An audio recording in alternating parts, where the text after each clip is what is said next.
कहिला सुनला एदा अखिलेश जी आई है योगी जी देख देख रोई है योगी जी देख देख रोई है ए भैया सीएम अखिलेश जी होई है योगी जी बिलख बिलख रोई है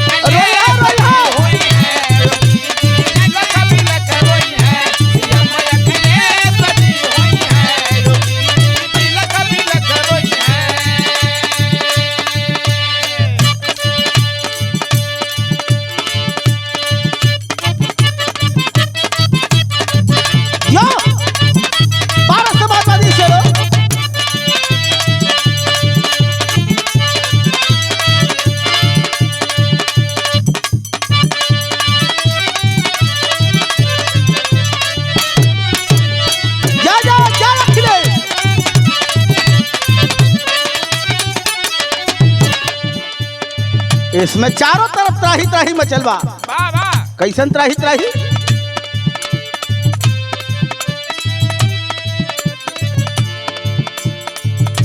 लूट महंगाई से होई के लाचार हो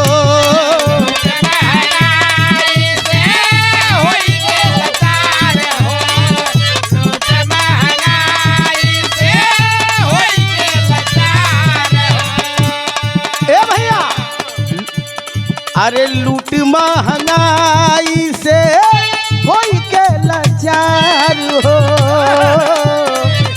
चौचक बनाल बाटे सब कर विचार हो चौचक बनाल बाटे सब कर विचार हो चौचक बनाल बाटे सब कर विचार हो सब कर विचार बदल चुका है काहे बदल सत्ता बदली करके ही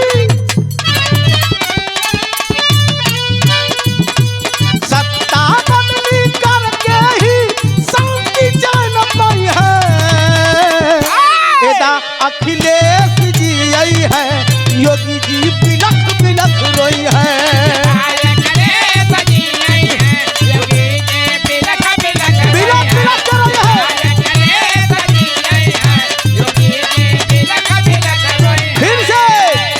अखिलेश जी होई है योगी जी देख देख रोई है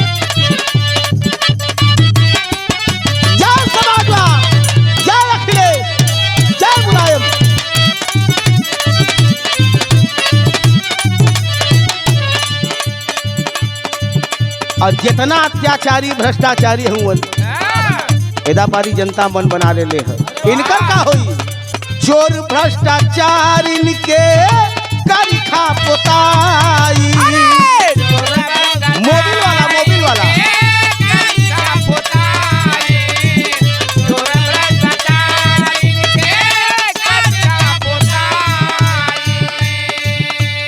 आर्य भी सुनना ना विपक्षियों जनता न मानिए दा कारी विदाई वही मत में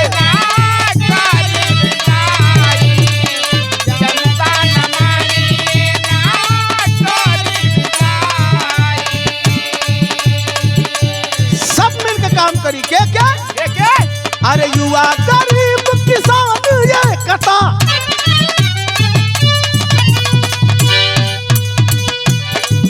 अरे युवा गरीब किसान ये कथा ताकत दिखल है एदा अखिलेश जी आई है योगी जी देख देख रोई है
भैया हो, यही से कहिला एगो लिखे वाले के एगो गावे वाले के दिल के यह आवाज हो।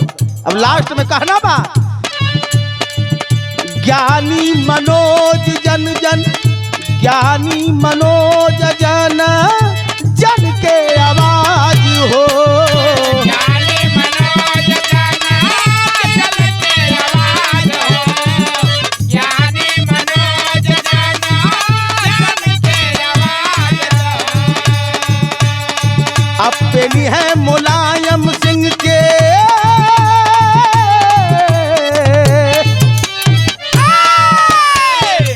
अपनी है मुलायम सिंह के लाल याबताज हो। अपनी है मुलायम सिंह के लाल याबताज हो, अपनी है मुलायम सिंह के लाल याबताज हो। अब दिन दूर नहीं बा, ये समय जनता मन बना ले हो। अब 22 में पूरी फुल तैयारी हो।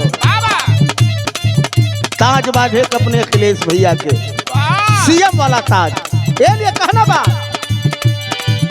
अरे जोर शोर से होत बदेखा,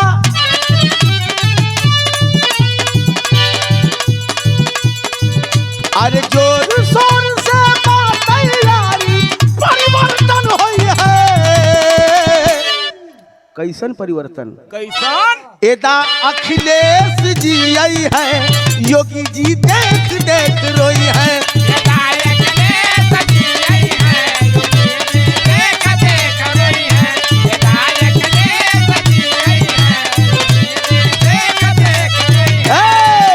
सीएम अखिलेश जी होई है, योगी जी बिलख बिलख रोई है।